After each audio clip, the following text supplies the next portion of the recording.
اللہ تعالیٰ نے قرآن مجید میں ارشاد فرمایا والعصر، محبوب مجھے تیرے مقدس زمانے کی قسم ہو، ان الانسان لفی خسر، بے شک انسان نقصان میں، الا الذین آمنوا، سوائے ان لوگوں کے جو ایمان لائے، وعملوا الصالحات، اور جنہوں نے اچھے کام کیے۔ اور پھر اس کے ساتھ ساتھ اچھے کام کرنے کے ساتھ ساتھ وتواصوا بالحق، انہوں نے حق بات کی نصیحت بھی کی۔ اور جب حق بات کی نصیحت ہوتی ہے تو تکلیف آتی ہے۔ فرمایا وتواصوا بالصبر، پھر انہوں نے ایک دوسرے کو صبر کی وصیت بھی فرمائی۔ داتا صاحب رحمۃ اللہ علیہ نے کشف المعجوب کے اندر لکھا ہے کہ صوفیاء کا ایک گروہ ایسا گزرا ہے جو ملامتی کہلاتے ہیں۔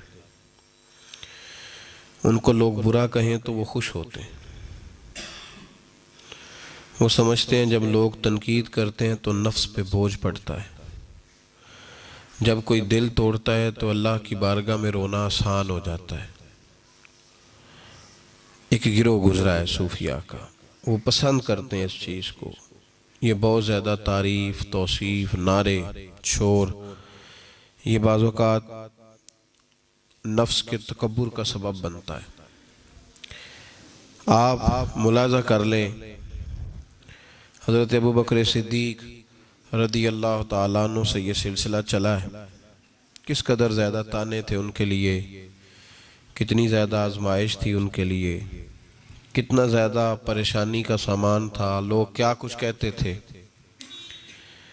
اور پھر یہ سلسلہ تمام صحابہ کے لیے اسی طرح رہا۔ آپ لوگ جن لوگوں کی تعریف کرتے ہیں یہ ضروری نہیں کہ باقی بھی سارے ان کی تعریف کرتے ہوں۔ امام علی مقام سیدنا امام حسین رضی اللہ تعالیٰ عنہ کا ہم دن مناتے ہیں، پوری امت مسلمہ امام حسین رضی اللہ تعالیٰ عنہ کی عظیم قربانی کی یادگار مناتی ہے، تو سارے کلمہ گو تو ایسا نہیں کرتے۔ آج بھی ڈھیروں لوگ ہیں جو تانا دیتے ہیں، اس کو سیاسی جنگ کہتے ہیں۔ دین کے لیے یہ جو آزمائش رہی، یہ جو تانا رہا، یہ جو تنقید رہی، یہ اس کا حسن رہا، یہ چیز اس کو نکھارتی ہے، یہ اس کے اندر تازگی پیدا کرتی ہے۔ جب آپ کو راہ دین میں کوئی برا کہتا ہے تو آپ کے لیے وہ چیز مزید حسن کا سامان پیدا کرتی ہے، آپ کے لیے مزید بہتری ہوتی ہے۔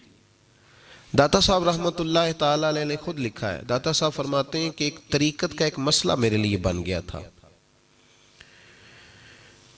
روحانی سفر انسان کر رہا ہوتا ہے نا، جب بڑے اچھے اس کے اوراد و وظائف چل رہے ہوتے ہیں، عبادات چل رہی ہوتی ہیں، تہجد میں بوجھ نہیں ہوتا اس کے لیے اٹھنا، تلاوت قرآن پاک صحیح کر رہا ہوتا ہے، اگر مراقبے پہ بیٹھا ہے تو صحیح بیٹھا ہوتا ہے، اس کے اسباق صحیح چل رہے ہوتے ہیں۔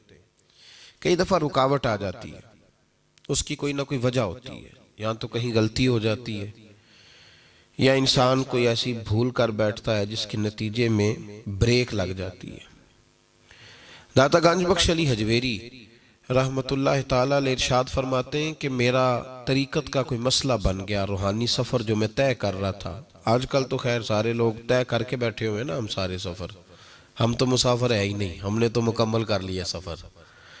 ہم تو گفتگو کرتے ہیں تو ایسے لگتا ہے کہ جیسے طریقت کے اماموں میں ہمارا نام لکھا جائے گا۔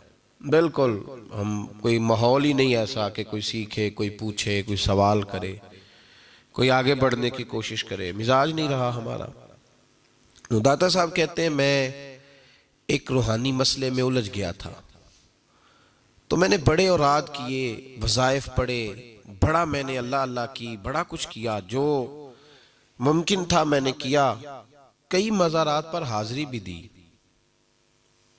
صدقات و خیرات بھی کیے، لیکن وہ میرا مسئلہ حل نہیں ہوتا تھا۔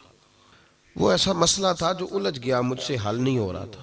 آپ فرماتے ہیں میں چلتے چلتے ایک مسجد میں گیا تو وہاں کچھ درویش بیٹھے تھے، درویش، اور وہ عجیب مجذوب صفت لوگ تھے، ایک گروہ ان کا پورا بیٹھا ہوا تھا۔ فرماتے ہیں انہوں نے میری طرف دیکھا تو میرا مذاق اڑانا شروع کر دیا۔ پھر انہوں نے خربوزے کھانے شروع کیے، وہ خربوزہ کھاتے تھے اور چھلکے مجھے مارتے تھے۔ آپ فرماتے ہیں وہ چھلکے مار کے پھر ہنستے تھے، پھبتیاں کستے تھے، میرا مذاق اڑاتے تھے۔ فرماتے ہیں وہ میرا مسئلہ جو کئی دنوں کا اٹکا ہوا تھا، حل نہیں ہو رہا تھا، ان کی یہ حرکت کرنے سے میرا وہ والا مسئلہ اللہ نے حل فرما دیا۔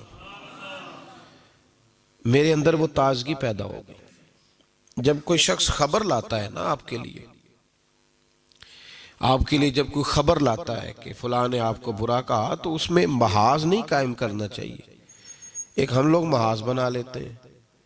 جو موقع ہماری عین اصلاح کا ہوتا ہے، جس میں ہمارے لیے بڑے اسباق ہوتے ہیں، ہماری بہتری بہت زیادہ اس کے اندر مضمر ہوتی ہے، ہم اس کو سمجھتے ہی نہیں۔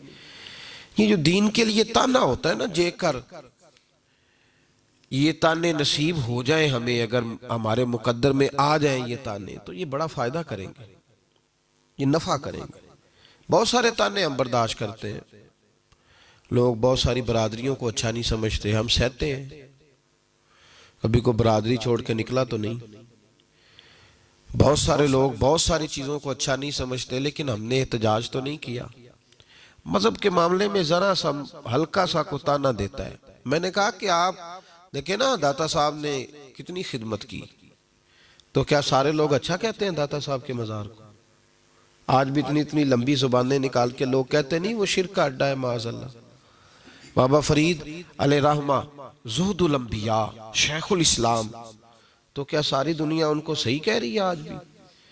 تو یہ تو بھئی لطف ہے، آپ اس لطف کا رنگ کیوں خراب کرتے؟ اس کا ذائقہ لے، اس طرف بھی توجہ کریں، اس پر غور کریں۔ میرے اعلیٰ حضرت فاضل بریلوی رحمت اللہ تعالی علیہ، اعلیٰ حضرت رحمت اللہ علیہ کے زمانے میں لوگ انہیں مجدد کہتے تھے، ان کے زمانے میں ہی انہیں امام اہل سنت کہا جاتا تھا۔ ان کے دور میں بڑے بڑے شیخ الحدیث، بڑے بڑے لوگ ان کی بارگاہ میں آ کے بیٹھا کرتے تھے۔ سید دیدار علی شاہ صاحب رحمت اللہ علیہ عمر میں ان سے بڑے تھے، لیکن پھر بھی ان کی خدمت میں آ کے بیٹھتے تھے۔ صدر اللہ فاضل سید نعیم الدین مراد آبادی جیسی شخصیات ان کی بارگاہ میں رات کو بیٹھا کرتے تھے۔ بڑے بڑے قیمتی لوگ، حضرت محدث سورتی، یہ مرید تھے مولانا فضل الرحمان گنج مراد آبادی رحمت اللہ علیہ کے، اور پڑھا بھی انہی سے، خلافت بھی انہی سے، سارا سلسلہ انہی سے، لیکن ہر وقت اعلیٰ حضرت کے پاس بیٹھے رہتے تھے، اور عمر بھی اعلیٰ حضرت سے زیادہ تھی۔ تو کچھ لوگوں نے کہا کہ سارا سلسلہ وہاں ہے، بیٹھے یہاں رہتے ہو۔ فرمانے لگے یار جو ایمان کی لذت ان کے پاس ملی ہے وہ کسی اور جگہ نہیں ملی۔ ہر چیز اپنی جگہ پہ، لیکن اس کے ساتھ ساتھ ایک دوسرا پہلو بھی تھا۔ جس طرح آج لوگوں نے شور ڈالا ہے نا، اتنی تنقید شاید کسی شخص پہ ہوتی ہو جتنی فاضل بریلوی پہ معاذ اللہ کی جاتی ہے۔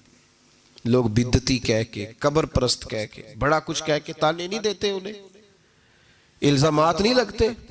تو یہ آج نہیں شروع ہوئے، یہ اس زمانے میں بھی یہ سلسلہ جاری تھا۔ حضرت مولانا ظفر الدین صاحب بہاری رحمت اللہ تعالی علیہ بہت بڑے عالم تھے، بخاری کی شرح فرمائی، اور اعلیٰ حضرت کے خلفاء میں سے تھے، بڑے قابل آدمی تھے، بہت بڑے عالم تھے۔ تو پیار بھی بڑا تھا، جس سے محبت ہوتی ہے اس کی غیرت بھی انسان کے دل میں ہونی چاہیے۔ تو خطوط پڑھنے کی اور جواب دینے کی ڈیوٹی بھی حضرت مولانا ظفر الدین بہاری رحمت اللہ علیہ کی تھی۔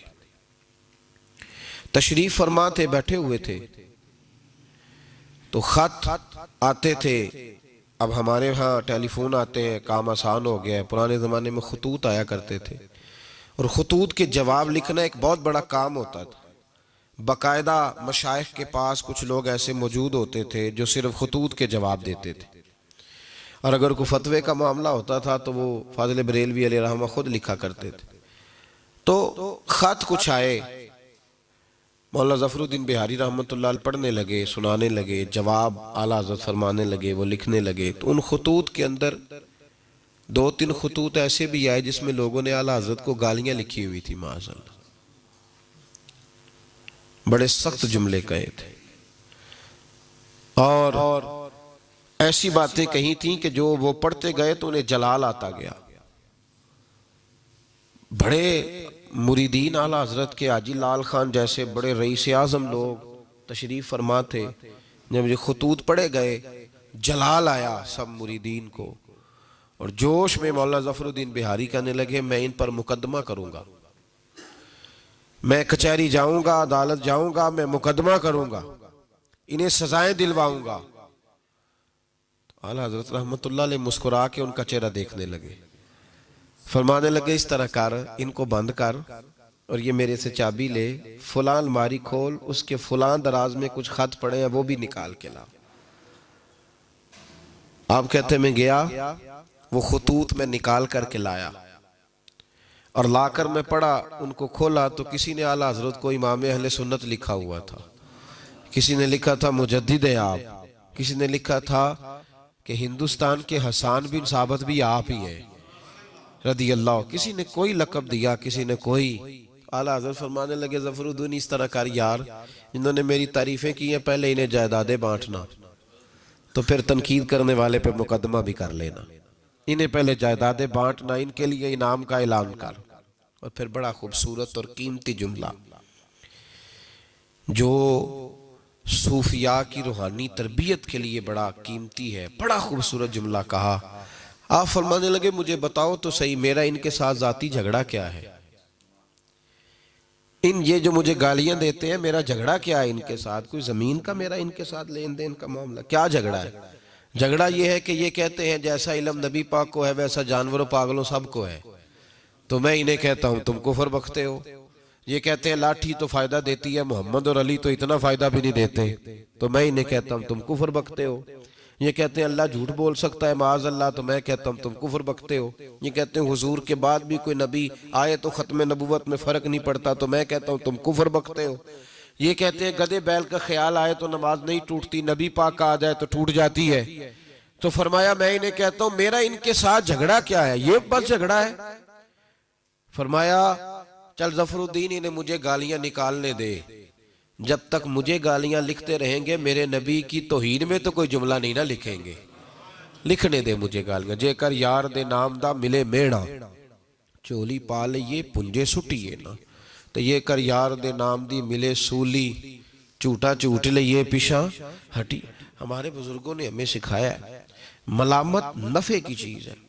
جب آپ حق بات کہتے ہیں تو بہت سارے لوگ ایسے ہوتے ہیں جن کو وہ بات اچھی نہیں لگتی، اپنی طبیعت کے اندر یہ تازگی پیدا کریں۔ درس یہ ہے آج کا کہ یہ تازگی اپنی طبیعت میں پیدا کریں، اور بڑی جلدی پریشان ہو کے بکھر جانا، بلکہ کچھ ساتھی بکھرتے ہیں کچھ بکھرتے ہیں، بالکل بکھر جاتے ہیں، آپ بکھرے نہیں۔ اگر کوئی شخص 2 منٹ کے لیے کیا ہی دیتا ہے کہ پتہ ہے مجھے تو پہلے کیا تھا، آج تو نے وہاں جا کے داڑھی رکھ لی ہے، تو اس سے آپ کی داڑھی کا ثواب بڑھ جائے گا، کم نہیں ہوگا، اس سے آپ کا اجر اسے بڑھے گا، آپ کو فائدہ زیادہ ہوگا۔ جتنی نیکی دقت کے ساتھ ہوتی ہے اتنا اللہ اجر زیادہ عطا فرماتا ہے۔ تو آپ بڑی جلدی پریشان نہ ہوا کریں، بڑی جلدی آپ جو ہے وہ اس طرف توجہ نہ کیا کریں کہ یہ مجھے فلاں آدمی یہ کہہ رہا ہے تو اب کیا بنے گا، کس طرح کر کے یہ سلسلہ چلے گا۔ یہ ہمارے بزرگوں نے، ہمارے مشائخ نے، ہماری تربیت کرنے والوں نے یہ اسباق ہمیں پڑھائے کہ اس سے فائدہ ہوتا ہے، اس سے نفع ہوتا ہے۔ بہت سارے لوگ کہتے ہیں میں نے داڑھی رکھ لی تو میرے اندر بڑی کمی ہے، تو لوگ کہیں گے، بہت سارے لوگ تانا دیتے ہیں داڑھی رکھ کے تو اس طرح کرتا ہے، تو بھائی بات یہ ہے کہ داڑھی رکھنے کے بعد معصوم کون ہو جاتا ہے؟ یہ کس نے فتویٰ دیا ہے کہ جو رکھ لے وہ معصوم ہے، اب اس سے غلطی نہیں ہوگی؟ تو گناہ چھوڑنے کی کوشش کرنی چاہیے، بلکہ میرا تو نظریہ یہ ہے کہ داڑھی بہت سارے گناہوں سے بچا لیتی ہے بندے کو، بہت ساری گناہوں سے داڑھی بندے کو یہ محفوظ کر لیتی ہے، یہ چیزیں آپ کو بچائیں گی، آپ کا تعارف بڑھ جائے گا، آپ کے لیے لوگ اچھے جملے کہنے لگ جائیں گے، خیر کا فکر آپ کے لیے ادا کیا جائے گا۔ اس لیے نیکی کے رستے میں جب کوئی آدمی کوئی کسی جگہ پہ کسی شخص کو برا کہے، پھر ایک اور سوال ہے، اس کا جواب بھی بڑا ضروری ہے۔ کہتے ہیں جب میں برا تھا مجھے کوئی تنگ نہیں کرتا تھا، کسی کی طاقت نہیں ہوتی تھی، اب میں اچھا ہو گیا ہوں تو سارے چڑھائی کر جاتے ہیں۔ او بھائی بات سنو، بڑی سادی سی بات، میں نے شاید پہلے بھی ایک دفعہ یہ جملہ کہا تھا آپ کو سمجھاتے ہوئے، پھر کہتا ہوں۔ میرے محبوب پاک صلی اللہ تعالیٰ علیہ وسلم کی سیرت کے جو کمالات ہیں ان میں سے ایک بہت بڑا کمال یہ ہے کہ نبی پاک کی ذات تک لوگوں کی رسائی بڑی آسان تھی، آسان رسائی تھی۔ کسی کو مشکل، کسی کو دقت نہیں ہوتی تھی حضور تک پہنچنے میں، آسان رسائی۔ اگر کوئی شخص سمجھنے لگ گیا تیرے بارے میں کہ تجھے میں کچھ کہہ لوں گا تو اب یہ کچھ کہے گا نہیں، تو اس میں حرج کیا ہے؟ کیا حرج ہے؟ اور ایک نسخہ اور دے رہا ہوں، اس پہ بھی عمل کر کے دیکھیں۔ ایک ہوتا ہے کسی کے ساتھ لڑائی کرنا، وہ 2 منٹ کی ہوتی ہے۔ آپ کو کسی نے کچھ کہا، جواب میں آپ نے 2-3 باتیں کی، تو یہ 2 منٹ کی جنگ ہے، یہ ختم ہو گئی۔ اس سے آپ کو سکون نہیں ملے گا، اور اگر آپ سزا دینا بھی چاہتے ہیں تو سامنے والے کو سزا نہیں ملے گی۔ لیکن اگر سامنے والے نے سخت جملہ کہا اور آپ نے مسکرا کے اسے دیکھا اور پھر آپ نے خاموشی اختیار فرمائی، تو آپ تو خوش ہو کے گھر آ جائیں گے، وہ ساری رات سو نہیں سکے گا۔ اس کے لیے مشکل بن جائے گی کہ میرے ساتھ اس نے کر کیا دیا ہے، کیا کر دیا اس نے میرے ساتھ، کیا اس نے کر دیا میرے ساتھ۔ تو ملامت فائدہ مند چیز ہے، اس کو حاصل کریں۔ یہ ہمارے بزرگوں کا طریقہ ہے، اور ہمارے بزرگ کوشش کرتے ہیں۔ یہ بہت زیادہ تعریفیں بڑی تکلیف دیتی ہیں بعض اوقات، اس لیے میرے عزیز بڑی جلدی نہ گھبرائیں۔ یہ تو شیطان کا ایک حملہ ہے، یہ تو نفس کی ایک چال ہے، یہ تو ایک باریک فتنہ ہے کہ ہم جی ادھر گئے تھے تو ہمیں ٹوک دیا گیا، تو روک دیا گیا تو ہم نے چھوڑ دیا۔ ایسے نہیں کریں، اپنے اندر یہ خوبی پیدا کریں، اور جب آپ تھوڑا سا یہ برداشت کرنا سیکھیں گے، پھر ہی تو لطف آئے گا نیکی کرنے کا۔ اور پھر ایک اور بات بھی آپ سے بڑی ضروری ہے، آپ کو گزارش، اختراع نہ کریں، اپنی مرضی کی چیزیں وضع نہ کریں، اپنی مرضی کے سوال جواب نہ کبھی بھی ذہن میں پیدا کریں۔ قرآن و حدیث ہمارے پاس موجود ہے، ہمارے صوفیاء کے پورے ابواب اور نصیحت کے مقدس موتی ہمارے پاس موجود ہے۔ آگے بڑھیں، ان باتوں کو لیں، تو اس طرف خاص توجہ فرمائیں۔ اللہ تبارک و تعالی سمجھنے کی